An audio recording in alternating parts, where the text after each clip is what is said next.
All right, Shane. Now you've got your prices. Would you follow them over a cliff when punting? If you make something 7-2, and at the off it's a 10-1 chance, do you get your money out and have more on, or do you think? I would always have something extra on, just in case. And I don't have figures now to back up if I'm winning or losing off doing something like that. But no, my natural instinct would be to have a few quid on it at the off, yeah. And the fact that somebody like you is purely, you don't listen to anybody else's rumours, you listen to them, but you don't. Of course, I would take everything on board. Yeah, you take it on board, but so the fact that you studying the form book and doing your own prices and betting accordingly, it must be straight, mustn't it? But largely, for you to be able to make a living. Yeah, I think you have to play with a straight bat. Yeah, so you assume it's all. So the drift could be for any reason at all. It doesn't mean it's skullduggery. So you have to believe that it's straight and that they don't know. Everyone's opinion is in the pot. Yeah. 2 minutes before the off. Obviously, if I've priced a horse 7-2 and it's 10-1, I'm wrong. But they might be wrong as well. The truth might be somewhere in the middle. So I'm still getting a fair price. Yeah. I mean, okay. So if you've made something a 7-2 chance, we'll stick with that price. Yep. Do you give yourself any leeway? So if it was 11-4, 3-1, would it be a no bet? I wouldn't. If I made something 7-2, I wouldn't back it at 4-1. Never mind the price I made it or anything shorter. Not a chance. No. So. Oh, that would kill me. If I'd done that, and the horse got beat, I'd be talking to myself. I'd be so disappointed in myself. But if it won, it wouldn't bother me in the slightest. Okay, so you made it a 7-2 chance. You didn't back it because it was 5-2, and it won. Would you then be wondering why you got the pricing wrong? Do you sort of do that to yourself? No, that wouldn't. Because they say that like the Betfair now makes it the real price. Yeah. So would you think that the market got it wrong? It was still a 4-1 chance. Or... Oh no, I would have full respect for the market, and like you have to take into account what's going on at the off. But as I said to you, I'm just one voice in a crowded room 2 minutes before the off, so you don't get heard. But if everyone's shouting the same thing, they'll hear you. Yeah. So if everyone's on the same page as me, then the price is going to come down. If they're not, no one's going to listen to you. It's going to take a walk. Okay. So do you still sell your card these days? No. And you already said you don't get your head together with other professionals. Well, you listen to your friends, but you don't. There'd be people that they're not professional gamblers. They're people within the game that have a vested interest, and they'd ring you for your opinion on certain things, and it'd just be a sharing of views on certain races. But I would send the lads out a message on WhatsApp in the morning. The night before, I would, as a professional courtesy, I'd always send my card to the people that move the money for me. So they have it the night before. They don't do anything with it. So they don't. But I think it's a courtesy that you should afford people to help you.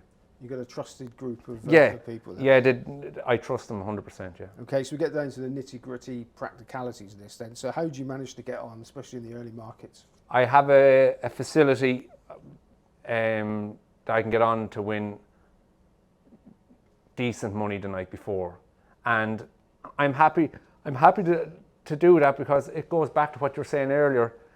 It's before you start hearing things. So I'm just backing myself the night before, and maybe come 3 o'clock the next day there are bets you may not want to have had on, given a chance of whatever may transpire. But I'm happy to roll the dice the night before off the tissue that I've done the previous day. Is that facility, I obviously don't expect you to tell us what it is, no. But is that a reciprocal basis that they get your marks and they... Not as such. They would receive my card well in advance and with information on it that I haven't acted on yet either.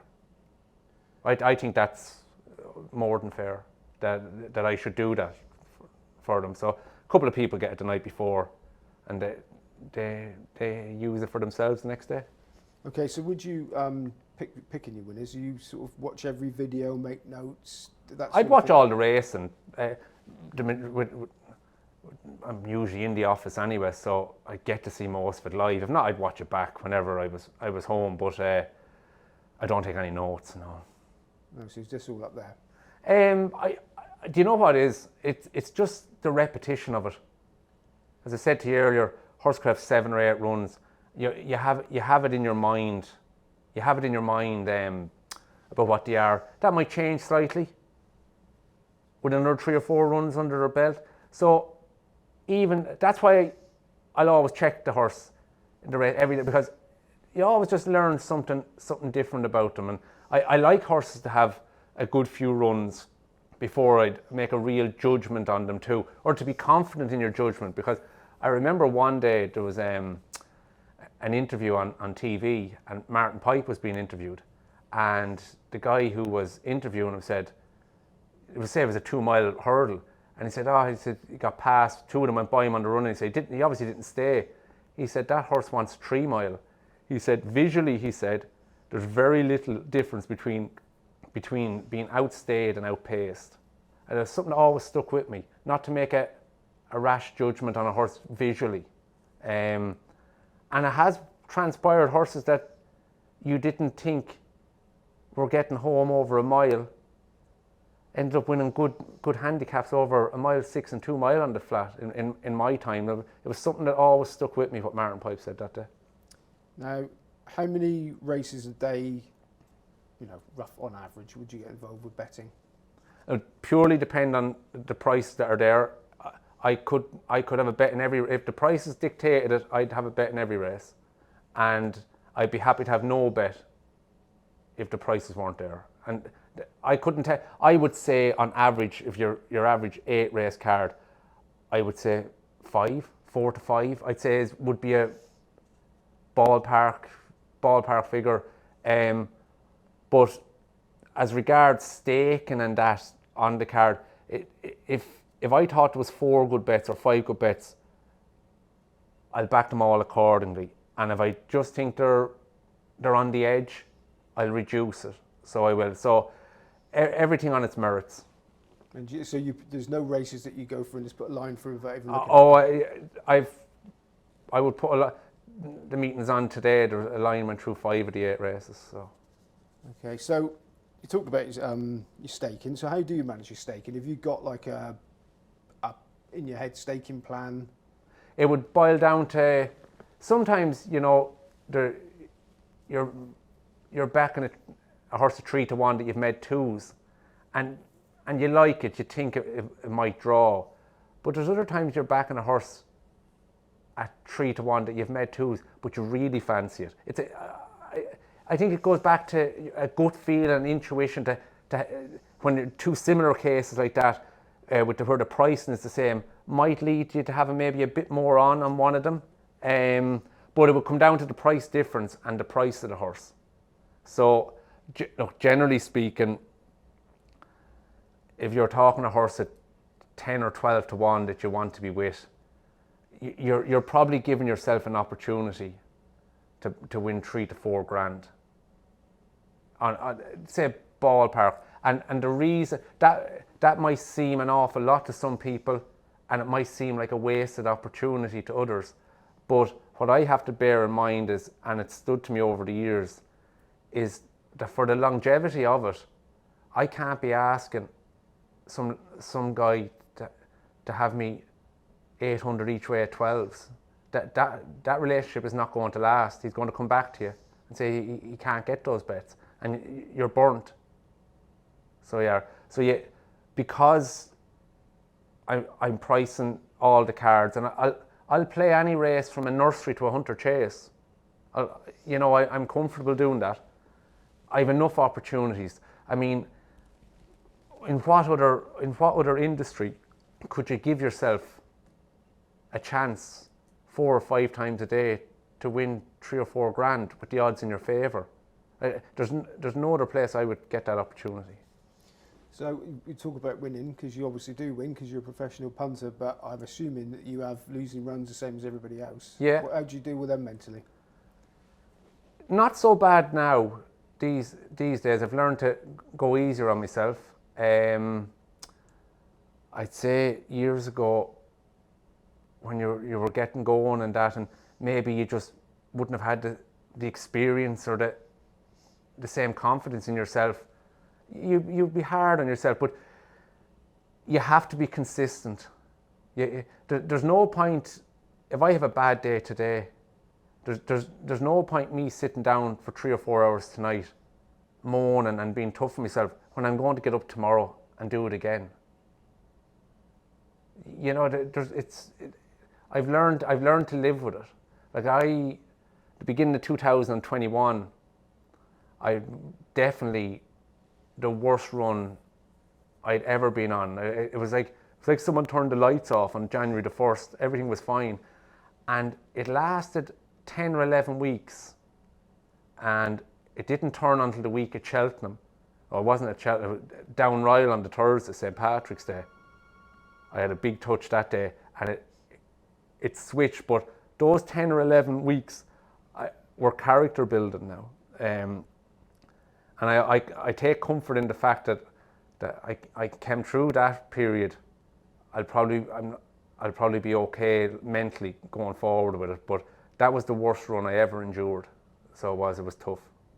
And do you keep your betting money separate from your life money? No, I never. And you know, it's something I probably should have done when I started. But sure, I had the bottom line. I knew what I had starting out. That was my betting bank. What I had starting. I had a small tank and a big mortgage. So I did. So it wasn't ideal at the time, but we gave it a go. The mortgage didn't count at the time. I didn't see that as a minus at all. It was what I had sitting in the bank that mattered. So you don't mind putting yourself under a bit of pressure then? Well, it was. I always at the time going back, I always probably had the option of going back into the trading side of things, but I wanted to give it a go. So I wouldn't do it now. I think I was naive at the times having a go like that, but I'm glad I did. All right, Shane, finally, what is the most important thing that a losing punter should take on board if they want to stop being a losing punter? I suppose it depends what sort of betting trail they have. Like, are they spreading it amongst 5 or 6 sports? Well, the obvious thing to say then is you have to try and find where you're getting your few pound and show up the losers and bin them. It's obvious. If it was just a matter of someone betting horse racing, there's no clear and obvious answer. I think you would need to take stock and account of the bets you're having, and the only comfort you would have is, are you beating the Betfair starting price? Because if you're losing on a regular or long-term basis and you're not getting the prices at the same time, it's going to be difficult. But there is definitely there'll be green shoots of hope. If you're getting the better of the SP, it can just be a phase. So it can, but you really need to be beating that SP to give yourself a chance. Great stuff. Great advice there, Shane Reville. Thank you very much. Thank you, Simon.